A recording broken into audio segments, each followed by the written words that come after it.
यह विष्णु है, तुम्हें छलने के लिए आया है। तो राजा बलि कहता है कि गुरुदेव, क्या केवल संकल्प से ही दान दिया जाता है? अरे जब मैं अपनी वाणी से कह चुका हूं कि मैं तुम्हें संकल्प अनुसार 3 पग भूमि दूंगा, तो मैं अवश्य ही 3 पग भूमि दूंगा। यदि ये साक्षात विष्णु मेरे द्वारे पर आज दान लेने के लिए आया है, तो मुझसे बड़ा भी बड़भागी कोई संसार में नहीं। संसार को देने वाला आज मेरे द्वारे पर मुझसे दान मांग रहा है। मेरा दोनों ओर हित ही हित है, भले ही मेरा सर्वस्व चला जाए, परंतु मैं अपने वचन से पीछे नहीं हटूंगा। शुक्राचार्य जी ने कहा, हमने तुमसे प्रथम में ही समझाया था, यदि मेरी बात मानोगे तो स्वर्ग का सिंहासन तुम्हें दिला दूंगा। तुम मेरी बातों को नहीं मानते हो। बोले गुरुदेव क्षमा करो, मैं इस आज्ञा का पालन नहीं कर सकता। जब शुक्राचार्य जी की इस बात को नहीं माना, तो शुक्राचार्य जी वामन भगवान के उस कमंडल में जाकर के विराजमान हो गए। उस कमंडल में से जल नहीं निकल रहा था। जब जल नहीं निकलेगा तो संकल्प कैसे होगा? वामन भगवान भी शुक्राचार्य की चतुराई को समझ गए।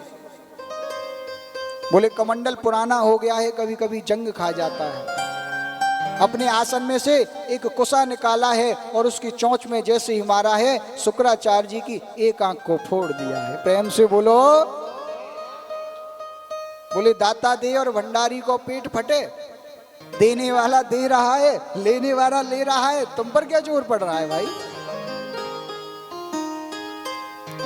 संकल्प के अनुसार जैसे ही राजा बलि ने 3 पग भूमि का संकल्प लिया है, संकल्प के बाद वामन भगवान ने अपना एक विशाल रूप धारण कर लिया है। एक पग में नीचे के 7 लोग, दूसरे पग में ऊपर के 7 लोग नाप लिए हैं और राजा बलि से कहते हैं कि बता अब तीसरा पग कहां रखूं?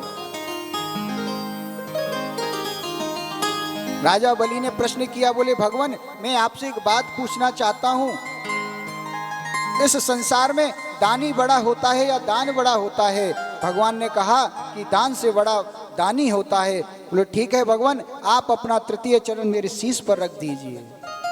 वामन भगवान ने अपना तृतीय चरण राजा बलि के शीश पर रखा है और उसे अपनी दिव्य भक्ति प्रदान की है। प्रेम से बोलो।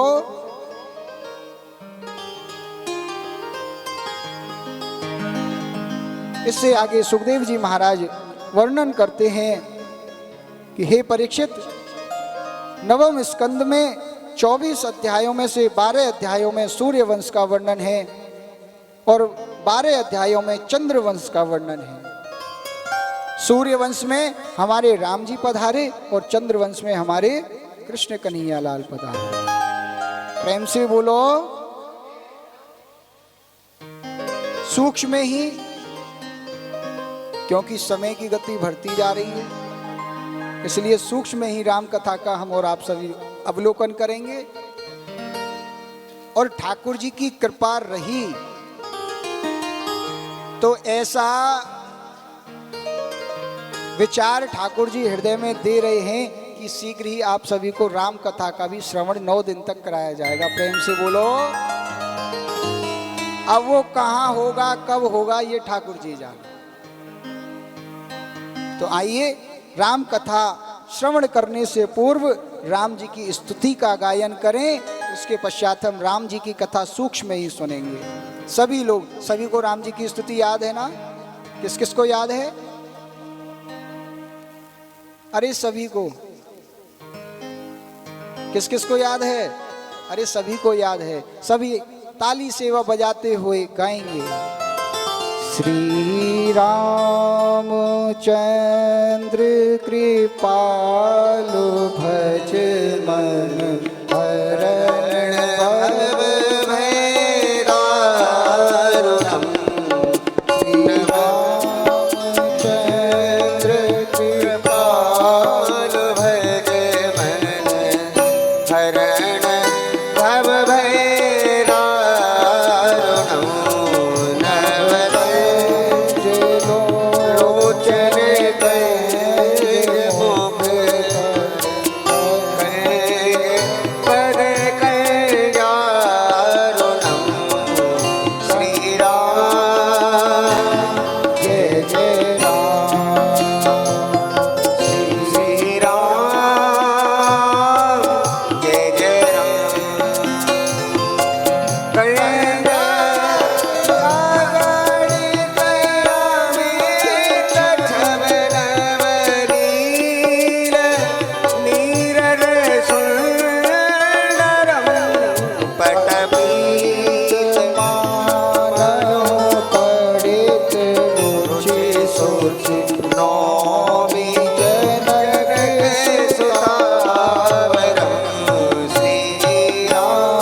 जय राम श्री राम जय जय राम भजो वीर बंदने सदा नवरवंश निकंदन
ये हर सुना जाय कहे मंजुल मंगल मूल पाम फर कर लगे। सियावर रामचंद्र की स्तुति के पश्चात सुखदेव जी वर्णन करते हैं, परीक्षित भगवान श्रीमन नारायण प्रभु के दिव्य नाभि कमल से ब्रह्मा का जन्म हुआ और ब्रह्मा के पुत्र मरीचि हुए और उनके पुत्र हुए कश्यप, कश्यप के विवस्वान सूर्य और इन्हीं के नाम से इस वंश का नाम सूर्य वंश हुआ। विवस्वान सूर्य के पुत्र हुए श्रद्धा देव मनु, जिनकी श्रद्धा नामक पत्नी से कोई भी संतान उत्पन्न नहीं हुई। सूर्य वंश के जो आदि गुरु हैं वो हैं गुरु वशिष्ठ। तो राजा ने उनसे प्रार्थना की तो वशिष्ठ जी ने पुत्रेष्टि यज्ञ करवाया। राजा चाहते कि पुत्र हो, पर रानी चाहती थी कि पुत्री हो। महारानी ने हवन में नियुक्त ब्राह्मणों से कहा, हे देवताओं, ऐसा मंत्र पढ़ना कि पुत्र ना होकर के मुझे पुत्री हो जाए। महारानी ने हवन में नियुक्त सभी ब्राह्मणों को ये आदेश दिया और प्रलोभन भी दिया कि यदि ऐसा हुआ तो मैं तुम सभी ब्राह्मणों को माला माल कर दूंगी, और यदि ऐसा नहीं हुआ तो तुम सभी ब्राह्मणों की दक्षिणा भी काट लूंगी। अब तो महाराज ब्राह्मणों को दक्षिणा का भय लग गया। ब्राह्मणों ने यज्ञ के मंत्रों को ही पलट दिया। महारानी श्रद्धा सूर्य वंश की प्रथम देवी हैं, जो कि बेटी के लिए इतना संघर्ष कर रही हैं। नहीं तो इस संसार में बेटी अब कौन चाहता है? कोई नहीं चाहता। और सूर्य वंश में भी ये देवी प्रथम ऐसी हुई जिन्होंने बेटी के लिए इतने प्रयत्न किए, वरना जितने भी राजा इस वंश में हुए सभी पुत्र की चाह में थे कि हमारे पुत्र हो जाए। महारानी के वचन अनुसार, इच्छा अनुसार उनके गर्भ में एक बालिका का जन्म हुआ। गुरु वशिष्ठ जी ने उस बालिका को अपने तप के बल से बालक बना दिया, उस पुत्री को पुत्र बना दिया। प्रेम से बोलो। आज के जमाने में जो साइंस इतनी तरक्की कर रहा है ना, हमारे ऋषियों मुनियों ने हजारों लाखों साल पहले ये तरक्की कर ली। अब साइंस में आ गया है ना, लड़के को लड़की बना देते हैं, लड़की को लड़का बना देते हैं।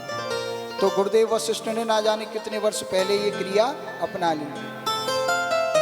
एक से एक विमान अब बन रहा है।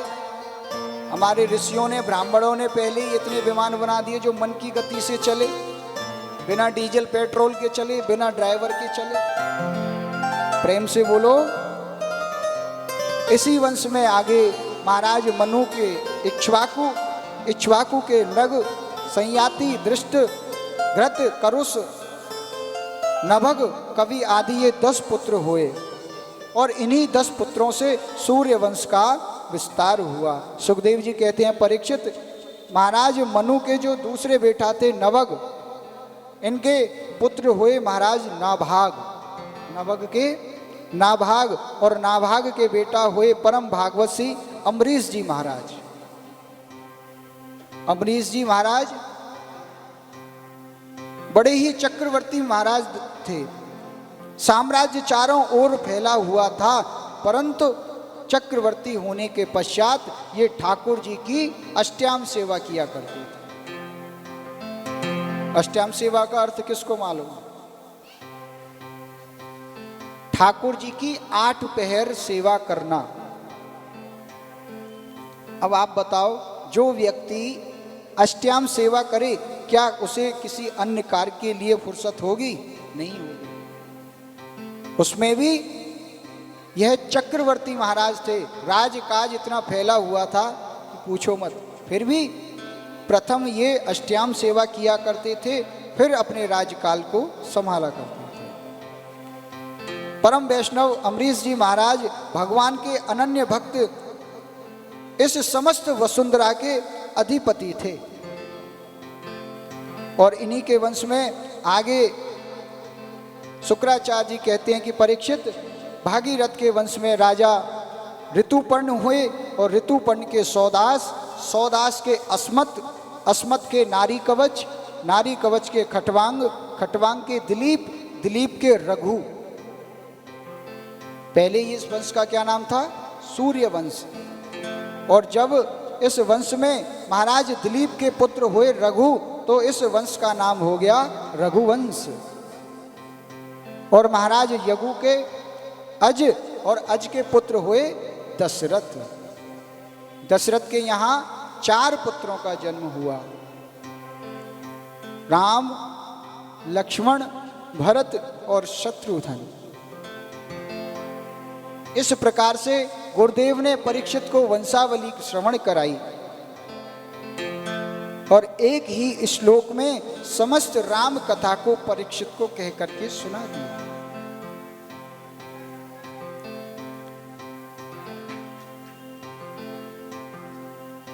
जब प्रभु श्री राम अवतार लेकर के इस धराधाम पर आए, उनका यज्ञोपवीत संस्कार, नामकरण संस्कार, सभी संस्कार पूर्ण हुए। गुरुदेव के यहाँ जाकर के विद्या अध्ययन की, गुरु गृह पढ़न गई रघुराई, अल्पकाल सब विद्या आई। थोड़े ही समय में समस्त विद्याओं का अध्ययन करके गुरुदेव के यहाँ से पुनः अयोध्या में पधारे हैं। अयोध्या में पधारे तो विश्वामित्र जी तपस्या में थे, यज्ञ किया करते थे, परंतु राक्षस उनको यज्ञ नहीं करने दिया करते थे। उनसे व्याकुल होकर विश्वामित्र जी अयोध्या में आकर के महाराज दशरथ थे उनके पुत्रों को मांगते हैं कि मुझे यज्ञ रक्षा के लिए अपने पुत्र राम और लक्ष्मण को प्रदान कर दो, क्योंकि प्रभु श्री राम का जो अवतार हुआ है वो धर्म के लिए हुआ है। और महाराज दशरथ को राम की प्राप्ति भी यज्ञ के द्वारा ही हुई थी, इसलिए महाराज दशरथ विश्वामित्र जी को मना नहीं कर पाए। यज्ञ रक्षा के लिए अपने दोनों पुत्रों को विश्वामित्र जी के साथ में वन में भेज दिया। वहां जाकर के राक्षसों का वध किया है, गुरु जी का यज्ञ संपन्न कराया है और मिथिला नगरी पहुंच करके धनुष यज्ञ में अपना प्रताप दिखलाया है। उस विशाल धनुष को तोड़ करके उस पर प्रत्यंचा चढ़ा करके माता जानकी के साथ में विवाह किया है। अयोध्या से बारात गई है, चारों भाइयों का विवाह संपूर्ण हुआ है। विवाह करके सभी लोग अयोध्या में आए हैं। महाराज दशरथ ने प्रभु श्री राम को राज्य देने का विचार किया। रात ही रात में मंत्रणा ने कैकेयी की बुद्धि को पलट दिया और परिणाम ये हुआ कि जिनको प्रातःकाल अयोध्या का राज मिलने वाला था उनको महाराज दशरथ ने वन का राज दे दिया, 14 वर्ष का वनवास दे दिया। प्रभु पिताजी की आज्ञा को सिर धर के उनकी आज्ञा को मान के 14 वर्षों के लिए वन के लिए प्रस्थान कर गए। उनके साथ में माता जानकी, भैया लक्ष्मण भी पधारे हैं। मार्ग में अनेक ऋषियों पर कृपा करते हुए, केवट पर कृपा करते हुए वन में निवास करते हैं। वहां एक राक्षसी रहती थी जिसका नाम था सूर्पणखा। आकर के अपना मोहजाल दोनों भाइयों पर डालने का प्रयास किया परंतु विफल रही। छोटे महाराज ने उनके नाक कानों का छेदन कर दिया। क्रोधित हो गई, जाकर के अपने भाइयों से शिकायत की है। तो उनके भाई लड़ने के लिए जब प्रभु श्री राम के पास में आए हैं तो उनको भी मारा है। जब वो मर गए तो अपने बड़े भाई दशानन के पास जाकर के प्रभु श्री राम की गुहार लगाई है कि 2 बालक वन में आए हैं और वन पर अपना आधिपत्य जमा रहे हैं। तुम्हारी बहन के नाक और कान काट दिए, तुम यहाँ साम्राज्य में चैन से सो रहे हो। रावण आया है, माता जानकी का हरण करके ले गया है। वन प्रभु श्री राम माता जानकी को खोजते हुए फिर रहे हैं। हे खग हे मृग मधुकर सैनी, तुम देखी श्रीता मृगनैनी। आइए हम भी इस भाव को भजन के माध्यम से श्रवण करें और एक ही भजन से संपूर्ण राम कहानी का आनंद लें। आश्रम देख, आश्रम देख जानकी हीना, भय विकलत प्राकृति दीना, व्यथा से द्रवित दुखित हो, बन बन भट के राम, बन बन भट के राम, बन बन भट के राम, बन बन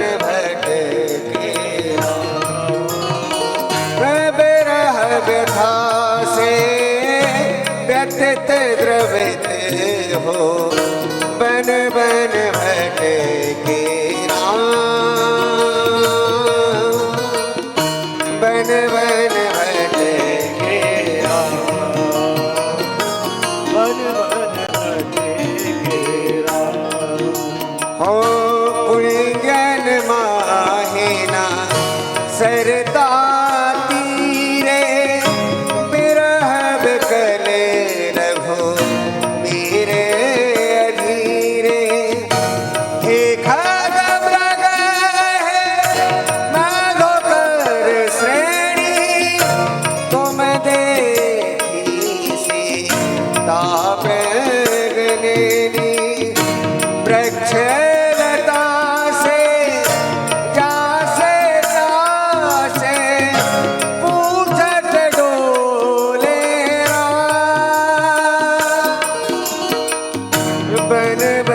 रहे हैं, माता जानकी को ढूंढ रहे हैं।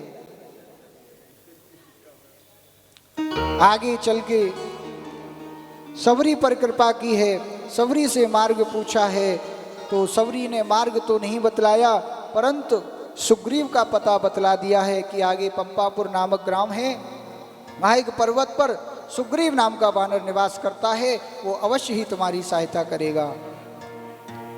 प्रभु आगे वन में बढ़े हैं तो परम श्री राम जी के भक्त श्री हनुमंत लाल जी से भेंट हुई है। सभी वानर भालू आज्ञा पाकर के माता जानकी की खोज के लिए गए हैं। हनुमान जी लंका में जाकर के माता जानकी की खोज करके आए हैं, लंका को जला करके आए हैं। बंधुओं, लंका को जलाने का क्या प्रयोजन था? लंका को जलाने का हनुमान जी का प्रयोजन यही था कि जिससे तुमने ये शत्रुता बांधी है वो कोई साधारण मनुष्य नहीं है। जब मैं एक छोटा सा बानर तेरी सब लंका को जला सकता हूं तो विचार करो कि उनकी सेना में एक से एक बलशाली योद्धा उपस्थित है। मानो तो हनुमान जी कहना चाहते हो यदि तुम्हें अपने बल पर घमंड है तो प्रभु श्री राम उस घमंड का चूर्ण करने के लिए अब तेरी ओर शीघ्रता से आ रहे हैं। प्रभु श्री राम ने हनुमान जी को ही क्यों भेजा पता लगाने के लिए? क्योंकि जब वो सोने का मृग माता जानकी के सम्मुख आया, माता जानकी ने प्रथम बार कुछ मांगा था, प्रभु श्री राम तो दे नहीं पाए। मन में विचार करने लगे, जानकी ने मुझसे सोने का मृग जो मांगा वो तो नकली निकला, अब मैं जानकी को असली सोने का मृग अवश्य भेंट करूंगा। तो बंदर को भी मृग कहते हैं। फर्क इतना है, वो मृग पृथ्वी पर चलता है और बंदर पेड़ पौधों पर कूदता है, इसलिए उसका नाम है शाखा मृग। शाखा ते शाखा पर जाई। तो श्री राम जी ने जो असली सोने का मृग था श्री हनुमंत लाल जी माता जानकी के समीप में भेजे हैं कि जानकी तूने तो मुझसे नकली सोने का मृग मांगा था परंतु आज मैं तेरे समीप असली सोने का मृग भेज रहा हूं। प्रेम से बोलो। पुनः लौट करके सभी समाचार प्रभु को सुनाया है। समस्त सेना के साथ सागर के किनारे प्रभु श्री राम आए हैं। सागर से मार्ग मांगा, वहां बैठ करके तपस्या भी की। जब सागर ने मार्ग नहीं दिया तो क्रोधित होकर धनुष पर बाण चढ़ाया है।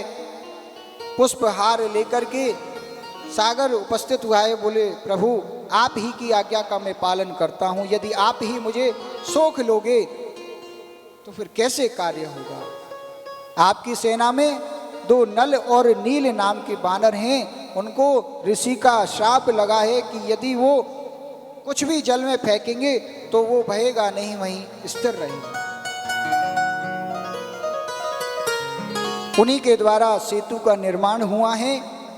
प्रभु श्री राम ने वहीं शंकर जी की भी स्थापना की है, जिन्हें हम और आप सब रामेश्वरम के नाम से जानते हैं। बोलो रामेश्वर भगवान की। और प्रभु कृपा से अगली बार हम और आप सब रामेश्वर में ही ठाकुर जी की कथा का आनंद लेंगे।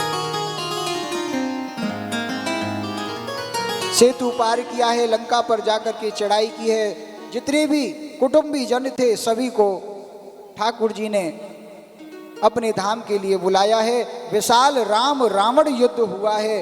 अंत में रावण पर विजय प्राप्त करके माता जानकी को लेकर के पुनः प्रभु श्री राम अयोध्या में आए हैं और अपना राम राज्य स्थापित किया है।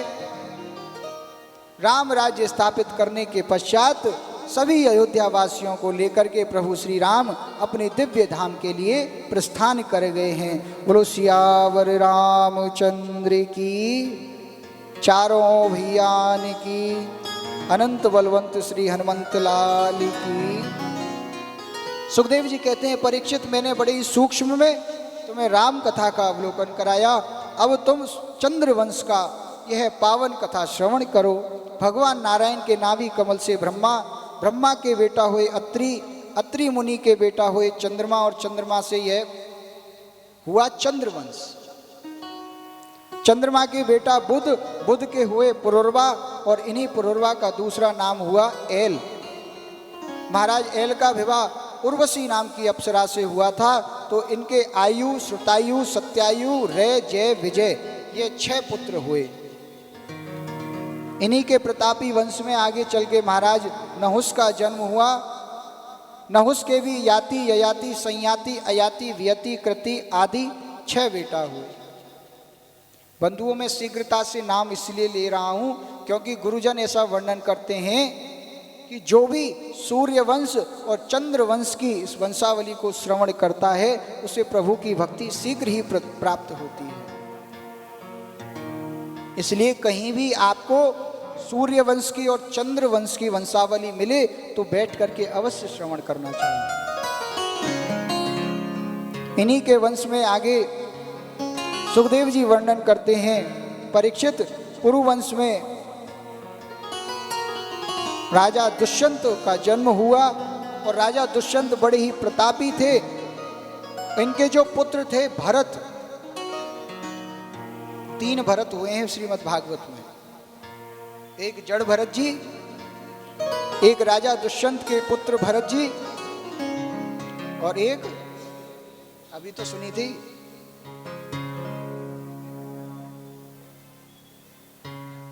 प्रेम से बोलो। ये महाराज भरत इतने प्रतापी थे कि सिंहों के साथ में खेला करते थे। और इसी प्रतापी वंश के राजा रतिदेव हुए, जिन्होंने सूखा पड़ जाने पर प्रजा में अपना सर्वस्व खजाना लुटा दिया और 49 दिन तक स्वयं भूखे रहे। परीक्षित से सुखदेव जी कहते हैं कि ऐसे प्रतापी वंश में परीक्षित तुम्हारा जन्म हुआ है।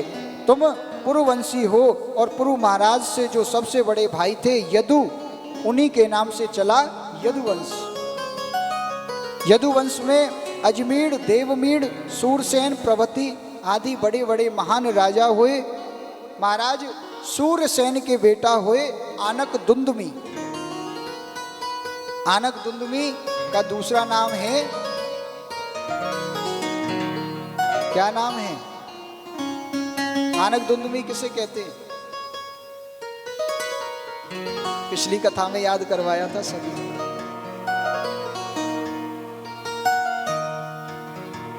महाराज वसुदेव का दूसरा नाम है आनक दुंदुमी। असली नाम है उनका आनक दुंदुमी। ये छोटी छोटी बातें हैं बंधुओं जो हमें हमारे सनातन के बारे में बताती हैं। अभी थोड़ी देर पहले जो मैं चर्चा कर रहा था शिक्षा व्यवस्था को लेकर के, इन्हीं के लिए कर रहा था। अभी किसी से पूछा जाता कि औरंगजेब ने कितना शासन किया, इतना साल शासन किया, प्रेम से बोलो। तो महाराज वसुदेव की 7 पत्नियां थीं और उनकी 7वीं पत्नी का नाम था देवकी, और देवकी माँ के गर्भ से ही ठाकुर जी जन्म लेकर के आए। गोकुल में जाकर के अपनी बाल लीला की, मथुरा में कंस का वध करके अयोध्यापुरी द्वारकापुरी पधारे हैं, और द्वारकापुरी में अपनी लीलाएं अनेक दिन तक करके ठाकुर जी अपने दिव्य धाम के लिए प्रस्थान कर गए। बोलो कृष्ण कन्हैया लाल की।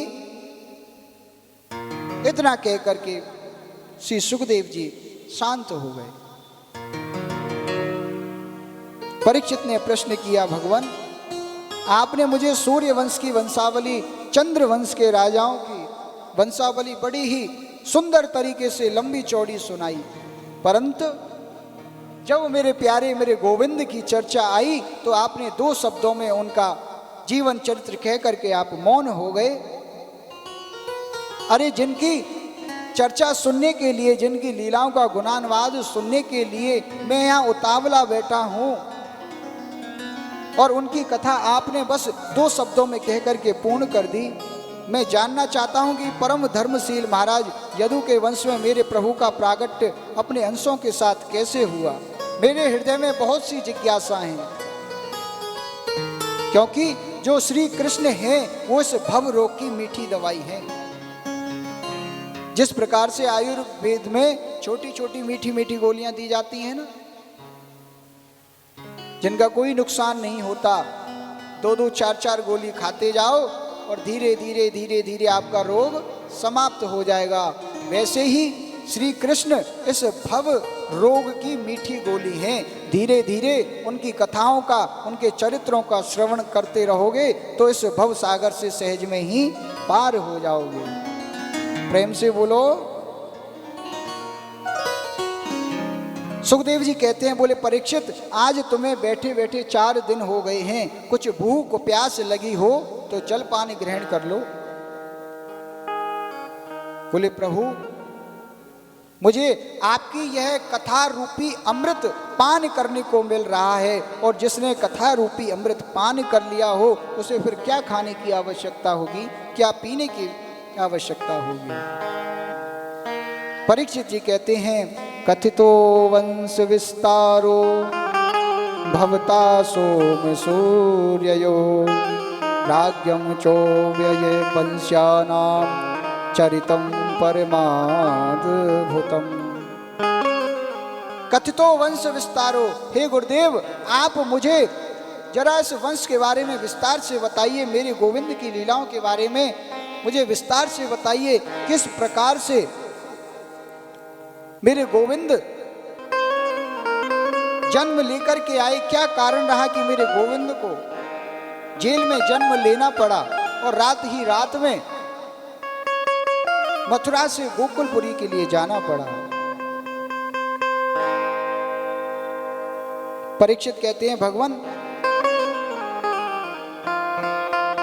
मैं ये भी श्रवण करना चाहता हूं कि किस प्रकार से मेरे पूर्वजों ने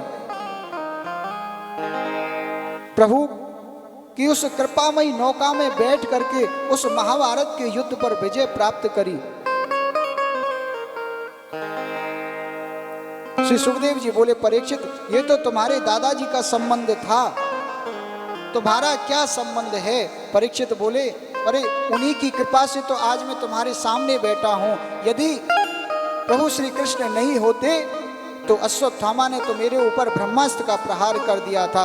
मेरे गोविंद ने ही तो मां के गर्भ में आकर के मेरी रक्षा की थी।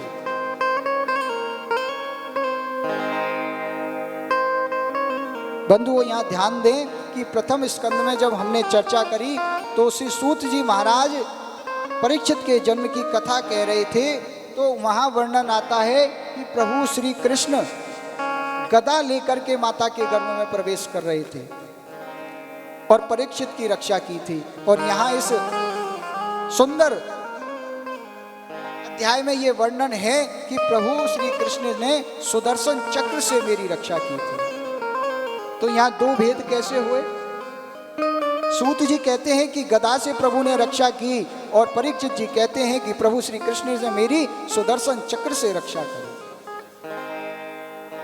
तो इस मतभेद का संत जन समाधान करते हैं कि गोविंद गर्भ में लेकर तो गदा ही गए थे, परंतु उस गदा को इतनी तेज प्रकार से घुमाया है कि परीक्षित को वो चक्र के समान दिखाई पड़ने लगा है। प्रेम से बोलो। हे सुखदेव जी, हे गोविंद की कथा को मुझे विस्तार पूर्वक सुनाइए। आप मेरी चिंता ना करें, मुझे ना भूख लगी है ना प्यास लगी है।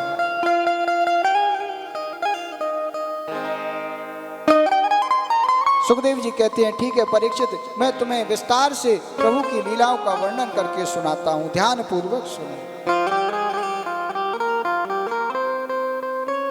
मथुरा के राजा थे उग्रसेन। उनका एक पुत्र था जिसका नाम था कंस। बड़ा ही पापाचरण करने वाला था, ब्रह्म हत्याएं करता था, गौ हत्याएं करता था, यज्ञ नहीं होने देता था। यदि किसी स्थान पर उसे यज्ञ दिखाई दे जाता तो ब्राह्मणों को मारकर भगा देता, समस्त सामग्री को जल में बहा देता। इसके आतंक से पृथ्वी पर हाहाकार मचने लगा, देवता भी घबराने लगे। तो पृथ्वी पीड़ित होकर के सभी देवताओं के पास में गई, मेरी रक्षा करो, मेरी रक्षा करो। पृथ्वी के साथ ब्रह्मा जी भी प्रभु की आराधना करने लगे और प्रभु ने आकर के हृदय में ब्रह्मा जी को आदेश प्रदान किया है। और मेरे गोविंद ब्रह्मा जी से कहते हैं, वसुदेव गृहे साक्षात भगवान पुरुषा परः जनिष्यते तथिष्यार्थ संभवन्तु सुर स्त्रिया। बोले ब्रह्मा जी चिंता ना करो, मैं इस पृथ्वी का कष्ट दूर करने के लिए, दुष्टों का संहार करने के लिए, अपने भक्तों को सुख प्रदान करने के लिए इस धराधाम पर अवतार लेकर के आ रहा हूं। अब जैसे ही ब्रह्मा जी ने कहा कि प्रभु अवतार तो लेकर के आ रहे हो, परंतु पृथ्वी पर कहां अवतार लेकर के आओगे? तो नारायण कहते हैं कि मैं मथुरापुरी में वसुदेव के यहाँ कंस के कारागार में जन्म लेकर के आऊंगा। तुम जाओ और जाकर के वृक्ष वल्लरी लता पता जाकर के बन जाओ और मेरी दिव्य लीलाओं का अवलोकन करना, आनंद ले। प्रेम से बोलो। यह सभी समाचार ब्रह्मा जी ने देवताओं को, पृथ्वी को सुनाया है। सभी देवगण अपनी अपनी पत्नियों को लेकर के ब्रज में आए हैं और नाना प्रकार का रूप धारण करके यहाँ पर स्थापित हो गए हैं। परीक्षित कहते हैं, गुरुदेव किस प्रकार से गोविंद का जन्म कारावास में हुआ, जेल के अंदर हुआ, मुझे ये भी बतलाइए। तो परीक्षित जी कहते हैं कि मोक्षदायिनी पावनपुरी श्री मथुरा में एक बार कंस जब भ्रमण कर रहा था तो चलते चलते उसकी दृष्टि अपनी चचेरी बहन देवकी पर पड़ी कि मेरी जो बहन देवकी है वो विवाह के योग्य हो गई है और मेरे प्रजा में मेरी छवि भी कुछ ठीक नहीं है, इसलिए सुंदर सा वर ढूंढ कर मैं अपनी चचेरी बहन देवकी का विवाह कर दूं तो हो सकता है मेरी छवि प्रजा में कुछ ठीक हो जाए। तो वसुदेव जी के साथ में देवकी का बड़ा ही हर्षोल्लास के साथ में विवाह संपन्न कराया है और मन में विचार करता है कि मैंने विवाह तो करा दिया, अपनी छवि को और सुंदर बनाता हूँ। वसुदेव जी से कहता है कि वसुदेव जी आज मैं अपनी बहन को विदा करने के लिए स्वयं तुम्हारे साथ में चलूंगा। रथ में बिठा कर के अपनी बहन देवकी को और वसुदेव जी को विदा कराने के लिए जैसे ही रथ में आरूढ़ हुआ है तो देवता घबराने लगे, बोले ये कंस क्या कर रहा है? अरे ये कंस यदि सुधर गया तो प्रभु का अवतार कैसे होगा? उसकी मति को भ्रम कर दिया है और आकाशवाणी के माध्यम से कहा है, अरे राजा कंस, जिस देवकी के विवाह में तू इतने खुशी मना रहा है, तू इतना खुशहाल है, हम तुझको बताए देते हैं इसी देवकी के गर्भ से तेरे काल उत्पन्न होगा। अब तो जैसे ही कंस ने आकाशवाणी सुनी कि देवकी के गर्भ से मेरा काल जन्म लेकर के आएगा, क्रोध से रथ से उतरा है और अपनी खड़ग को निकाला है, देवकी के केसों को पकड़ के रथ से नीचे घसीटा है और जैसे ही मारने के लिए खड़ग उठाई है वसुदेव जी बीच में आ गए हैं। बोले राजन, एक राजा होकर के, क्षत्रिय होकर के स्त्री पर प्रहार, ये आपको शोभा नहीं देता। यह क्षत्रिय की नीति नहीं है कि एक स्त्री पर खड़ग का प्रहार करे। और द्वितीय बात, आपने अपनी बहन देवकी का कन्यादान मेरे हाथों में कर दिया है तो मेरे रहते तुम देवकी पर हाथ भी नहीं उठा सकते हो। कंस ने दोनों को बंदी बना लिया है, दोनों को जेल कारागार में भिजवा दिया है। जब समझाने के लिए महाराज उग्रसेन आए हैं तो उन्हें भी कटु वचन कह करके उनके शीश पर से वो राज मुकुट उठा करके अपने शीश पर रख लिया है और स्वयं ही मथुरा का राजा बन गया है और महाराज उग्रसेन को जेल में भिजवा दिया है। जब ऐसी मति वसुदेव जी ने देखी तो विचार करने लगे, बोले यह तो अपने मद में इतना मदांत हो गया है, इसे अपने पराई का भी ध्यान नहीं है, अपने पिता को इसने जेल में बंद कर दिया। तो नीति से काम लेते हुए राजा कंस से कहा है कि तुम देवकी को जीवदान दो, इसकी गर्भ से जितनी भी संतानें उत्पन्न होंगी मैं तुम्हें ला करके दूंगा। ये एक क्षत्रिय का वचन है। माता देवकी के गर्भ से जितने भी बालक जन्म लेकर के आते, कंस उन्हें वहीं मार देता।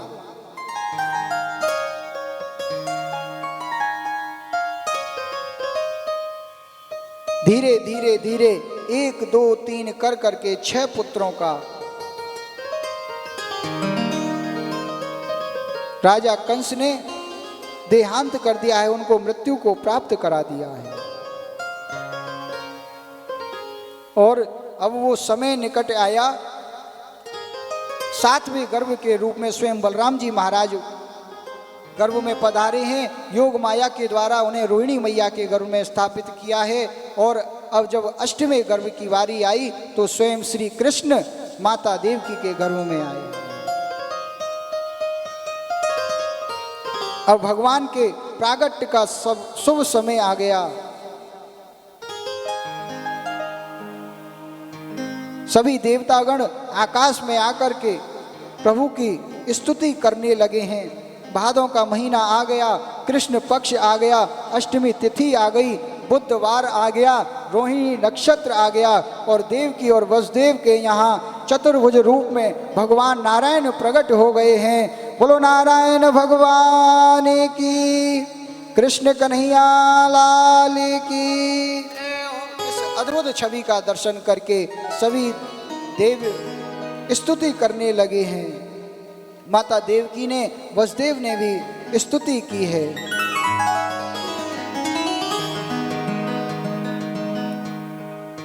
जब चतुर्भुज रूप के दर्शन करके वसुदेव जी ने स्तुति की तो प्रभु ने आदेश दिया है कि आप मुझे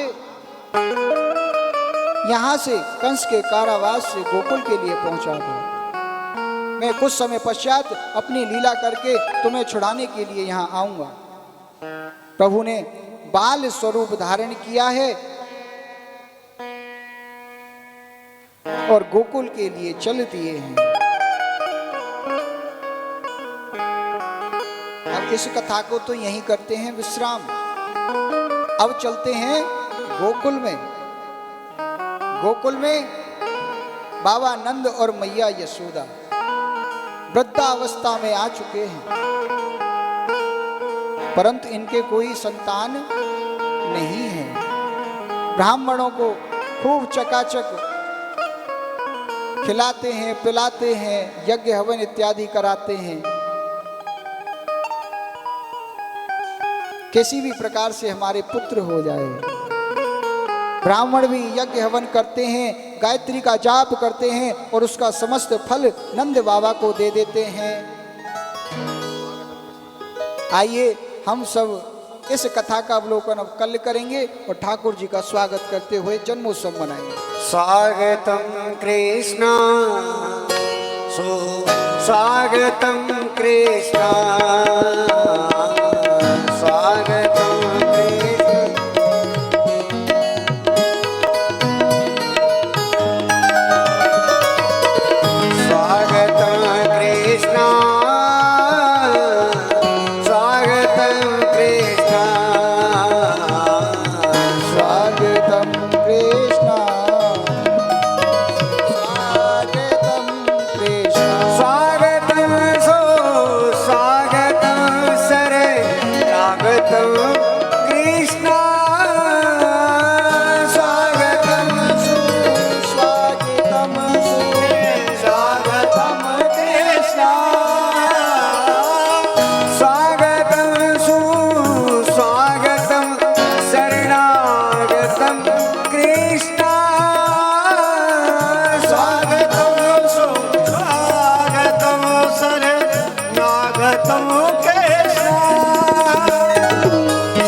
आप सभी ठाकुर जी बालकृष्ण भगवान पधारे हैं बाल रूप में। पहले मुख्य यजमान पूजन कर लें, फिर सभी लोग आकर के पूजन करें।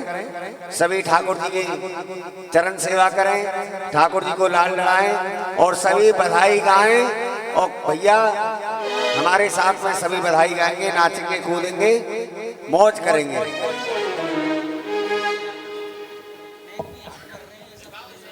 श्री राधे, श्री राधे, राधे राधे, श्री राधे, श्री राधे। ओ ब्रज में है रही जय जयकार, नंद घर लाला जायो है।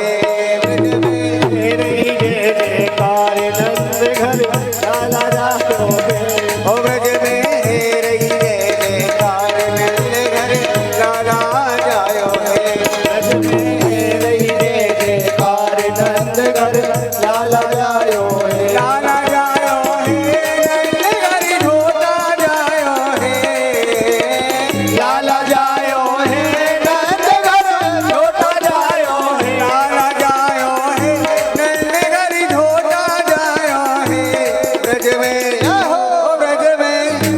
ब्रज में है रही जय जयकार, नंद घर लाला जायो है। ब्रज में है रही जय जयकार, नंद घर लाला जायो है।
माता जी सभी ब्रजवासियों को बधाई बांट रही हैं और सभी लोग आनंद लेते हुए जिनको बधाई देनी है वो भी देते जाओ और यहाँ से बधाई लेते जाओ।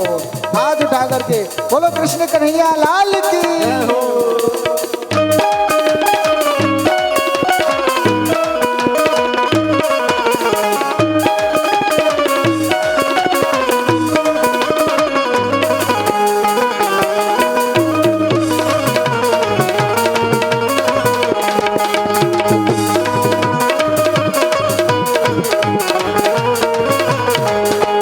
जन्म लेके प्रभु आए ब्रज में, जन्म लेके प्रभु आए ब्रज में, मंगल है रे नंदगाम में, मंगल है रे नंदगाम में। भयो मैया के लाल, भयो मैया के लाल, बधाई गावे ब्रज को लाला, बधाई बार बधाई गावे ब्रज गोपी, ओ बधाई गावे ब्रज गोपी, बधाई गावे ब्रज गोपी, बधाई गावे ब्रज गोपी, गावे ब्रज गोपी, ला ला ला ला ला ला ला ला ला, यो हजारों साल बधाई गावे ब्रज गोपी, तुम जियो हजारों साल बधाई गावे ब्रज गोपी।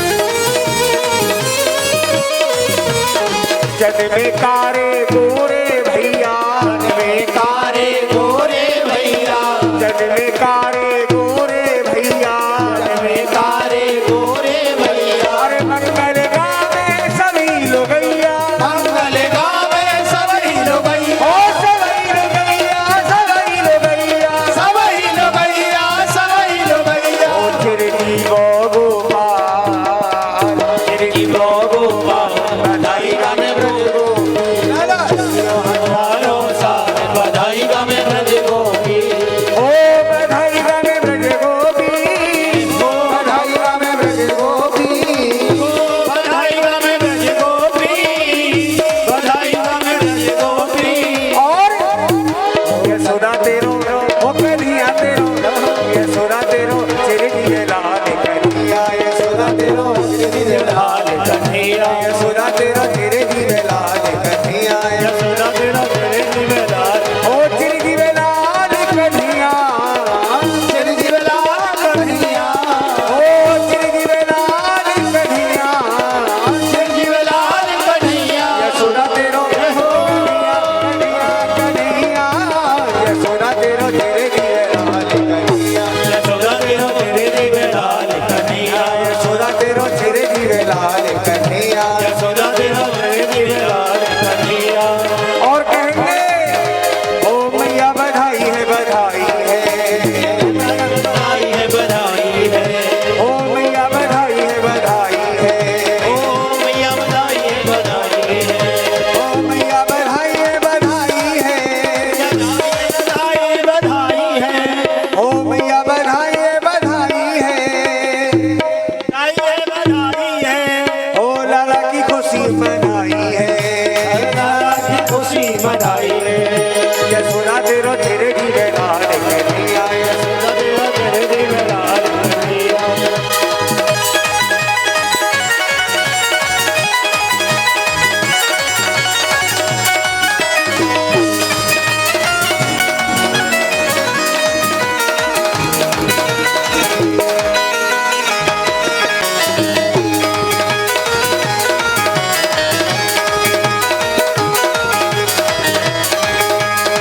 मथुरा में हरि जन्म लियो है, मथुरा में हरि जन्म लियो है, मथुरा में हरि जन्म लियो है, मथुरा में हरि जन्म लियो है, ओ गोकुल बजत बधैया, गोकुल बजत बधैया, यशोदा तेरो तेरे जीवे लाल कन्हैया, यशोदा तेरा तेरे जीवे लाल कन्हैया, यशोदा तेरो तेरे जीवे लाल कन्हैया, यशोदा तेरा तेरे जीवे लाल कन्हैया।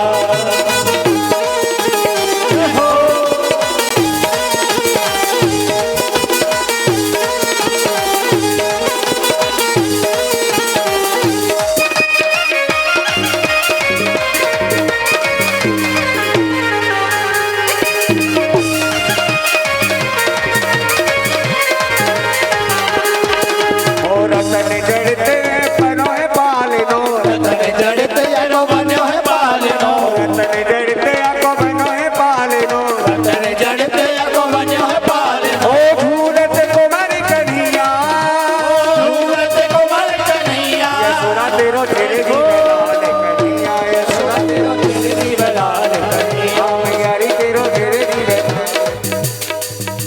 ठाकुर जी का जन्म हुआ है और तुम सभी ऐसे जा करके बैठ गए हो। अरे खड़े होकर के नृत्य करो ठाकुर जी के जन्मोत्सव में, सभी लोग हाथ उठा करके गाएंगे। यशोदा तेरो चेरे जीवे लाल कन्हैया, यशोदा तेरो चेरे जीवे लाल कन्हैया, यशोदा तेरो चेरे जीवे लाल कन्हैया, यशोदा तेरो चेरे जीवे लाल कन्हैया।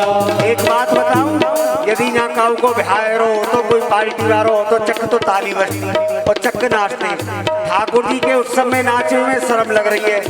यदि ठाकुर जी के उत्सव में नाचोगे तो 84 लाख योनिन को नाच नाचनो ना पड़ेगो। तो भैया जितना होए मस्ती में झूम के यशोदा तेरो तेरे जीवे लाल कन्हैया, यशोदा तेरो चेरे जीवे लाल कन्हैया, जीवे लाल कन्हैया, ओ चेरे जीवे लाल कन्हैया, ओ तेरे जीवे लाल कन्हैया, ओ चेरे जीवे लाल कन्हैया। यशोदा तेरो मैयारी तेरो, यशोदा तेरो तेरे जीवे लाल कन्हैया, यशोदा तेरो चेरे जीवे लाल कन्हैया।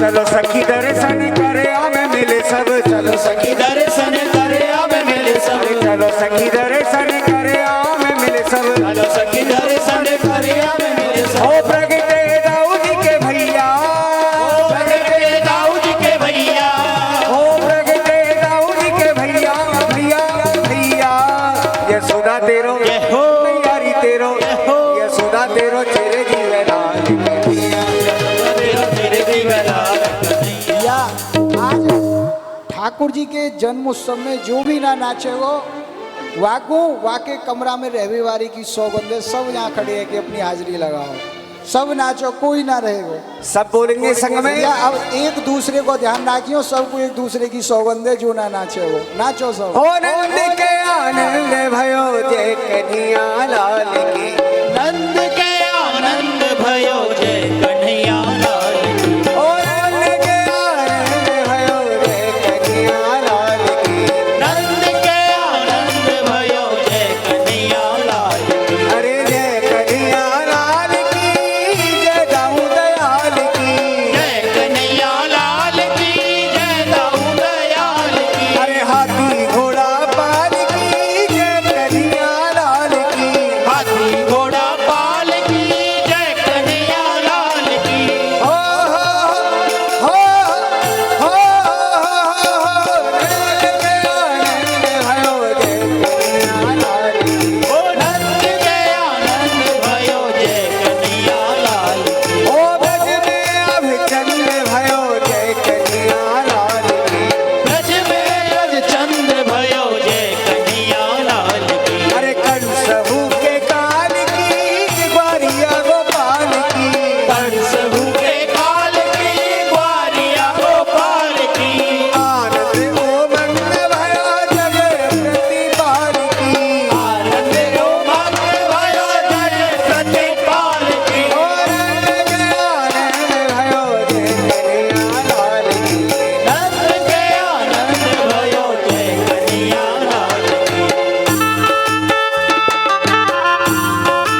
कृष्ण कन्हैया लाल की, नंद के लाला की जय हो।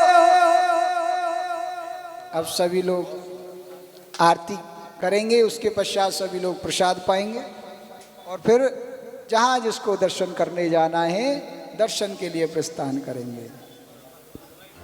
सभी भक्त खड़े हो जाएंगे आरती के लिए। हरि ओम चंद्रमा मनुषो जात चक्षुः सूर्यो जायतः श्रोत्रद्वायश्च प्राणस्य मुखादग्निर्जायतः। आरती बाल कृष्ण की जय। आरती बाल कृष्ण की जय। अपनो जन्म सुफल कर लिए, अपनो जन्म सफल कर ली। श्री यशोदा को परम दुलारो, श्री यशोदा को परम दुलारो। बाबा की आँखिन को तारो, बाबा की आँखिन को तारो। गोपीन के प्राण को प्यारो, गोपीन के प्राण को प्यारो। इन पे प्राण नुछावर कीजे। आरती बाल कृष्ण की जय। बलराम को छोटो भैया, बलराम को छोटो भैया। हनुमान कह के बोले मैया, कड़वा कह के बोले मैया। परम मुदित मन लेत बलैया, परम मुदित मन लेत बलैया। नवन को अपनो कर लीजे। आरती बाल कृष्ण की श्री राधावर सुघड़ कन्हैया, श्री राधा वर मगर कन्हैया। ब्रज जन को नवनीत खेवैया, ब्रज जन को नवनीत खवैया। देखत ही मन लेत बलैया, देखत ही मन लेत बलैया। अबेन को अपनो कर लीजे।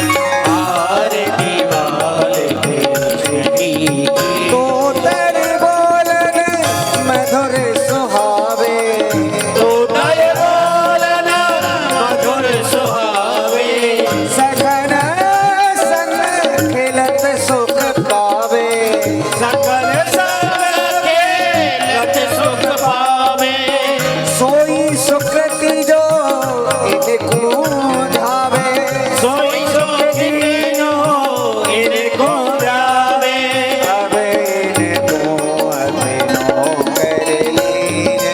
आरती बाल कृष्ण की अपनो जन्म सुफल कर लीजे। अपनो जन्म सफल कर ली। ओम जलिन संतलीकरणं पुष्पे देवादिवन्दनम्।